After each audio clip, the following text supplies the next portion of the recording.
come up the beach a little bit from Surfside Beach up to Myrtle Beach for what has become really now a spectacle at this point. There is a Jeep that someone, Myrtle Beach police say, drove onto the beach this morning, seemingly probably to try to look around at the conditions. Obviously got stuck. They confirmed that no one was injured, but now that high tide is about an hour and a half away, this car will absolutely be swallowed. And unfortunately, what has happened is as news has got out about this car, it has become quite the spectacle. Sam, yeah, that's 100 people that have been marching about a couple blocks, organized by the South Carolina Democratic Party and a couple other organizations, protesting President Trump being here today.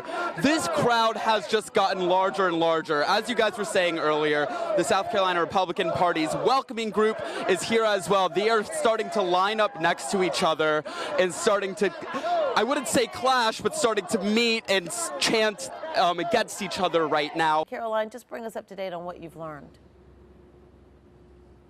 Well, just to give you some perspective as to how large this fire is, we could see it when we left Columbia this afternoon, that smoke plume. That's how big it is. We're told it was even picked up on National Weather Service's radar coming out of Charleston. So that just gives you an idea of how big this 3-alarm fire is. Like you said, Judy, we are at Don's car crushing in Holly Hill. A lot of scrap metal behind us. That's what we're told is burning. We spoke with an employee earlier today who said he believes it was a car battery that started this blaze. However, we have not confirmed that yet because fire officials are just simply too busy to give us an update right now. Drew, tonight Dabo Swinney seeks to earn his 5th consecutive ACC title outright and 6th conference championship as Clemson's head football coach. The first came right here in Charlotte back in 2011 with a win over Virginia Tech. That title shattered an invisible barrier for this program. It marked their first conference championship in 20 years and laid the foundation for what Clemson has become now, one of the preeminent college football programs in the nation.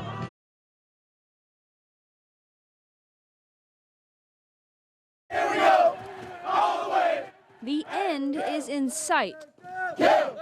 It's been 4 days, and these trainees have endured 81 hours of nonstop physical and mental exhaustion. It's a personal and team gut check, and it won't be over until they make it through the night. It's definitely different from anything I've ever experienced before. Trainees take part in hand-to-hand combat, a culmination of the blood, sweat, and tears they've shed over the last 9 weeks. Let's go, Paul!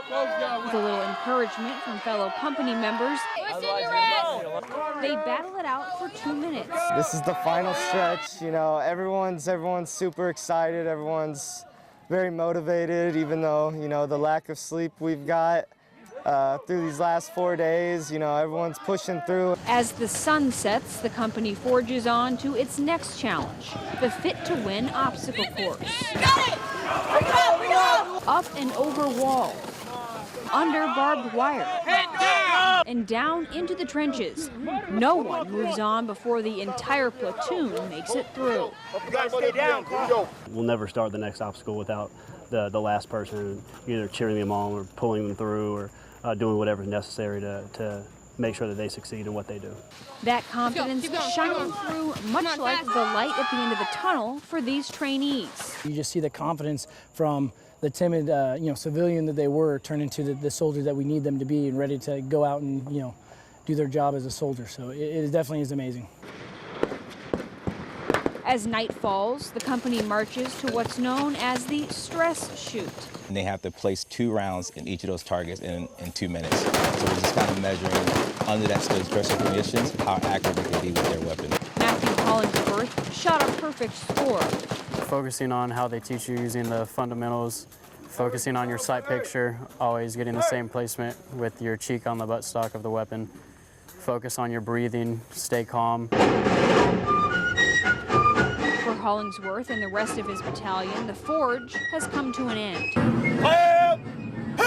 As day breaks, the toll the forge has taken on these trainees is visible, but the payoff is worth it. And it was hard, but you're all American soldiers now. That patch and being able to put my beret on my head really symbolized me getting through it and being able to truly call myself a soldier. When my drill sergeant put the patch on me, chills just ran through my body and just a sense of relief and just very, very happy, that accomplished it. While the soldiers will likely travel different paths moving forward, they will all continue toward the same goal. At Fort Jackson, Caroline Hecker, WIS News 10. This was one of the most impacted areas during Hurricane Hugo 30 years ago. Lincoln High School here in McClellanville is here at that school where many people from the community took refuge from the power of the storm.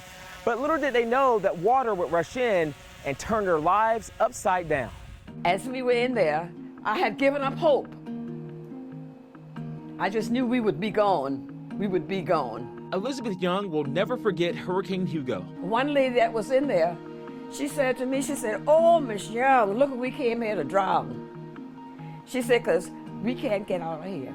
Young and her family were just a few of many who went to Lincoln High School to stay out of harm's way from the hurricane. At the time, the school was designated as an emergency evacuation shelter. Instead of going to the crowded cafeteria to wait out the storm, she, her pregnant daughter, and her 2 grandsons went to the home economics room, where others were already hunkering down. Oh, we had a nice evening. We had a very nice evening, laughing and talking. Things were good until the power went out. Then things got worse. That's when a lady next to Young touched the floor. Oh my God, she said, "We're in water." And I sat up and I said, "Water? What you mean water?" She said, "Put your hand down and feel." And when I put my hand down, as far as was covered with water. Then that's when I realized that water was coming into the building. I told everybody to get up now. I said, because water is coming in. But the water came in so fast until the glass on the door, the little narrow glass on the door, the water, we could look and see the water coming up, up, up until it reached the ceiling. They were trapped for hours. Some folks even panicked until the water slowly receded. And when it got to be 6 o'clock in the morning, water was still right up to here. And by now, I have my 2 grandsons on the top of the refrigerator. You said, you almost gave up. I gave up. We gave up. We just knew we couldn't get out. You couldn't get a door open. Luckily, no one was killed during that night of terror at Lincoln High. But for others in town, they were dealing with their own nightmare. To step out my front door, all I saw was downed trees, limbs. We had cars that were up in the bushes, upside down, turned around. The whole town just looked like a disaster area. Rutledge Leland has been mayor of McClellanville for more than 40 years. He had seen hurricanes before, but nothing like Hugo. You can deal with a lot of things, but 6 to 8 feet of water in houses and streets and everywhere is an unbelievable thing to deal with. Leland rode out the storm with his family at home, but the next morning, he saw how big of a mess he and his town had on their hands. You talk about Hugo, that was his father's business right there. There are still reminders of Hugo around McClellanville, like these blocks, sitting here for 30 years, from a business that was damaged during the storm. You see a line going away from it toward the other door? Yeah, to the, in that direction? Yep. That was the water line? That was the water level. Really? Really. It got that high? It got that high. So high that Mayor Leland showed us this picture of boats that washed up near his seafood business. One of them even tore off the corner of the building. Wow. This was a row of boats that just all came right up there like that. Leland said it took the town almost 2 years before they felt like a normal operating community again. Since Hugo, new building codes have been established and shelters are farther inland. The weather here along the Intracoastal Waterway is much calmer and quieter compared to 1989 when we saw the worst of Hugo, with its strong winds that brought water from here and the nearby Bulls Bay into many communities, homes, and devastated many lives. That night, like I say, nobody thought it was really going to be that bad. In fact, the storm surge was so bad down the road in Allendale that Myrtle Jackson found this newspaper article when her husband's 60-ton, 58-still-hull boat he had dreamed to turn into a shrimp boat was washed about a quarter of a mile through the woods and landed in someone else's dirt roadway. Right. It wasn't until the day after the storm that Jackson and her husband found out the boat was pushed from the dock, an example of Hugo's power. To get it back into the waterway, they needed logs and a bulldozer to pull it back in, and that's how they finally got it back overboard. Although it's been 30 years, the memories of Hugo still linger for many people. That's one day I don't think anybody will ever forget. All we can do is hope and pray that it doesn't come this way again. A story many folks in the Palmetto State will always remember.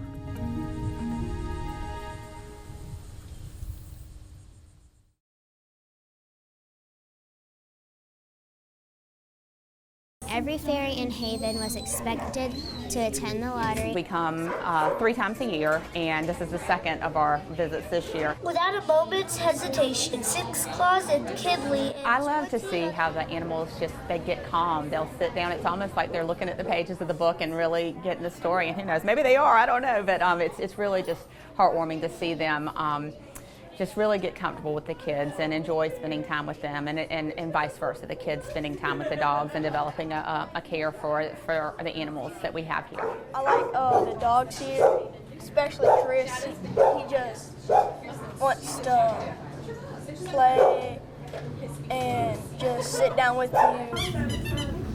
I love animals, and I've been really looking forward to it. This one, she sat down and let me rub her. The two over there didn't. The one over there licked my hand, and the other one just stood there.